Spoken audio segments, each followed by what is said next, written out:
اعوذ باللہ من الشیطان الرجیم بسم اللہ الرحمن الرحیم۔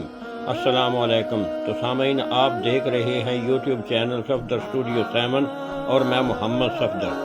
تو ناظرین، جو آج کا ہمارا ویڈیو ہم ریکارڈ کرا رہے ہیں، اس کا عنوان ہے حضرت ادریس علیہ السلام اور ایک جابر بادشاہ کا واقعہ۔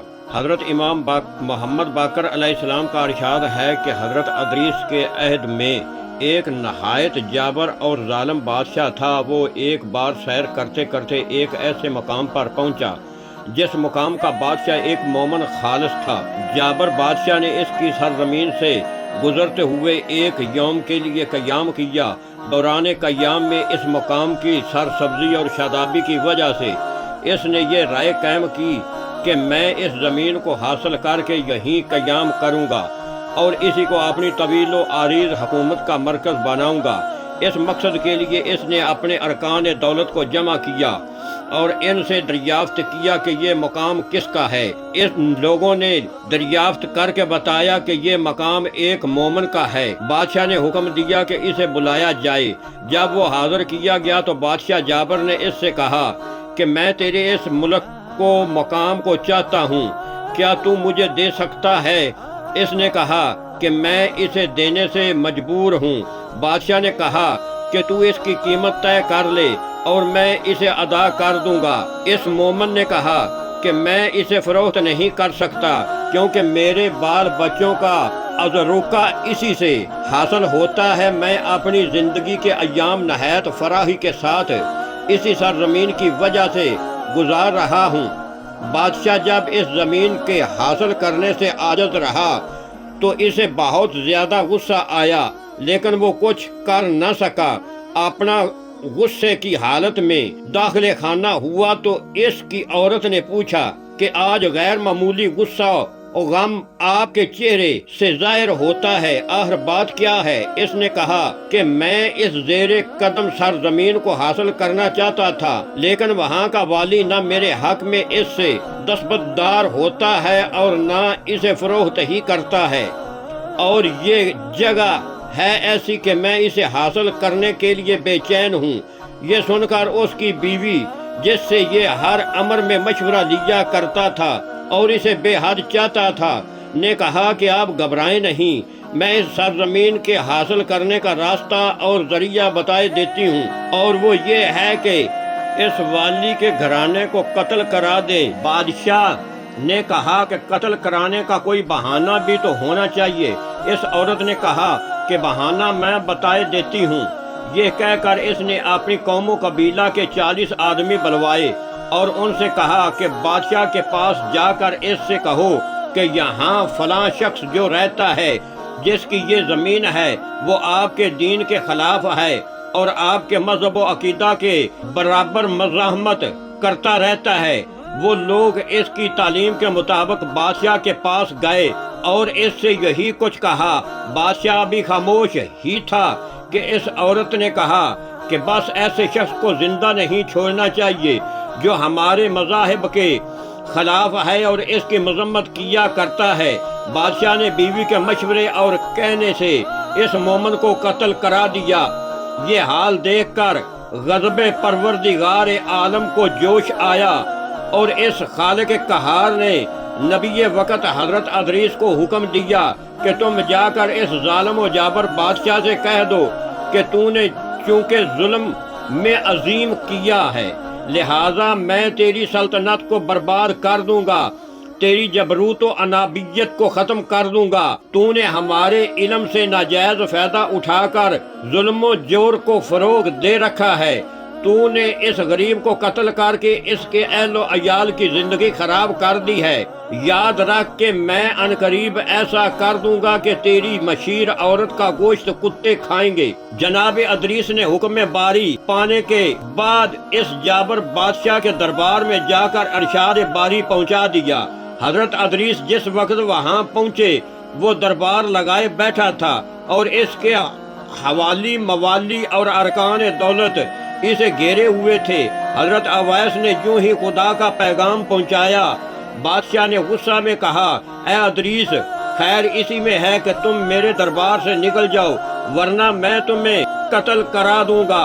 حضرت ادریس تبلیغ رسالت فرما کر اور پیغام خدا بندی پہنچا کر واپس چلے آئے۔ ان کے واپس آنے کے بعد اس نے اپنی بیوی سے پوچھا کہ اب مجھے کیا کرنا چاہیے۔ بیوی نے کہا کہ آپ گھبرائیں نہیں، میں ابھی ادریس کو قتل کرائے دیتی ہوں، انہی کے ساتھ ان کی رسالت بھی قتل و ختم ہو جائے گی۔ حضرت ادریس نے دربار سے واپس آنے کے بعد اپنے خالص مومنوں سے، جن کی تعداد 20 تھی، واقعہ بیان کیا۔ ان لوگوں نے بلا اتفاق کہا کہ آپ کے قتل کا خطرہ ہے، آپ اس مقام سے کسی اور جگہ چلے جائیں۔ حضرت ادریس کے جاتے ہی ازراکیہ کا ایک گروہ جو 40 آدمیوں پر مشتمل تھا، بادشاہ کا بھیجا ہوا تلاش ادریس میں ان کی اس جگہ پر پہنچا جس جگہ آپ بیٹھا کرتے تھے۔ جب ان لوگوں نے جناب ادریس کو اس مقام پر نہ پایا تو واپس چلے گئے۔ حضرت ادریس جو اپنے چند اصحاب و مومنین سمیت ترک مکانی کر گئے، یہاں سے جا چکے تھے۔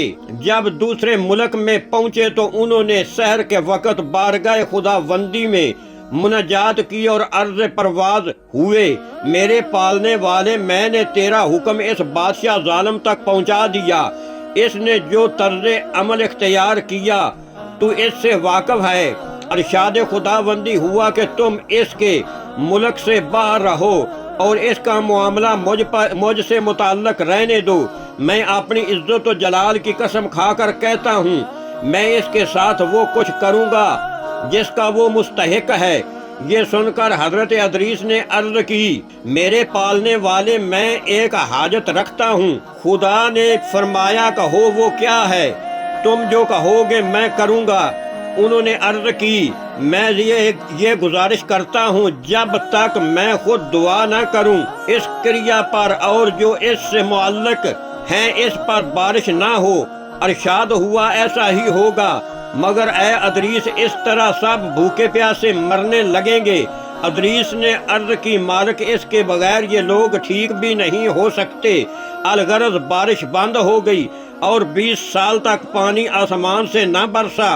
حضرت ادریس نے اپنے ساتھیوں کو اس اعلان کے بعد کہ اب 20 سال تک پانی نہ برسے گا اور جب تک میں خود دعا نہ کروں یہ لوگ ایک قطرہ آسمانی سے بھی محروم رہیں گے، ہمراہ لے کر نکل گئے اور سب کو دیگر ممالک میں منتشر کر کے خود ایک پہاڑ کی کوہ میں چھپ رہے اور وہیں عبادت کرتے رہے۔ دن بھر روزہ رکھتے تھے اور رات کو افطار کرتے۔ خداوند عالم نے ایک فرشتے کو ان کے لیے مقرر کر دیا تھا کہ وہ رات کو کھانا اور پانی پہنچا دے۔ پانی بند ہو جانے کی وجہ سے ملک کی حالت خراب ہو گئی اور یہ عالم ہو گیا کہ لوگ ایک دوسرے کو کھانے کی فکر کرنے لگے۔ پھر یہ نوبت پہنچی کہ بادشاہ ظالم قتل کر دیا گیا اور اس کی بیوی موت کے گھاٹ اس طرح اتر گئی کہ کتے اس کا گوشت کھاتے رہے۔ جب اس عظیم قحط کی مدت 20 سال ہو گئی تو لوگوں نے جمع ہو کر آپس میں یہ فیصلہ کیا کہ جس خدا نے ادریس کے کہنے پر بارش بند کی ہے، ہمیں چاہیے کہ اسی کی طرف رجوع کریں اور اسی سے پانی کی درخواست کر کے زندگی بچانے کی عیسائی کریں۔ چنانچہ لوگوں نے پھٹے پرانے کپڑے پہنے، سروں پر خاک ڈالی اور توبہ استغفار کر کے بارش کی دعا کی۔ ان کی دعا کے بعد خداوند عالم نے جناب ادریس سے فرمایا کہ اے ادریس، وہ بھی میرے بندے ہیں، اب انہوں نے توبہ استغفار کیا ہے اور میں نے ان کی خطا معاف کر دی ہے۔ اب بہتر ہے کہ تم مجھ سے دعا کرو اور میں پانی برساؤں۔ یہ تم سے اس لیے کہتا ہوں کہ میں تم سے وعدہ کر چکا ہوں کہ جب تک تم دعا نہ کرو گے بارش نہ ہوگی۔ ادریس نے عرض کی، میری درخواست اب بھی یہی ہے کہ ابھی بارش نہ فرمائی جائے۔ خداوند عالم چونکہ اپنے نبی سے یہ وعدہ کر چکا تھا کہ جب تک تم دعا نہ مانگو گے بارش نہ ہوگی، اس لیے ادریس کے اس کہنے پر کہ بارش ابھی نہ کی جائے خدا نے ان کی بات پھر مان لی، لیکن ساتھ ہی ساتھ اس فرشتے کو جو ادریس علیہ السلام کے پاس کھانا لے کر جاتا تھا حکم دے دیا کہ اب کھانا نہ لے جائیے۔ جب 3 شبانہ روز مسلسل ادریس بھوکے رہے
تو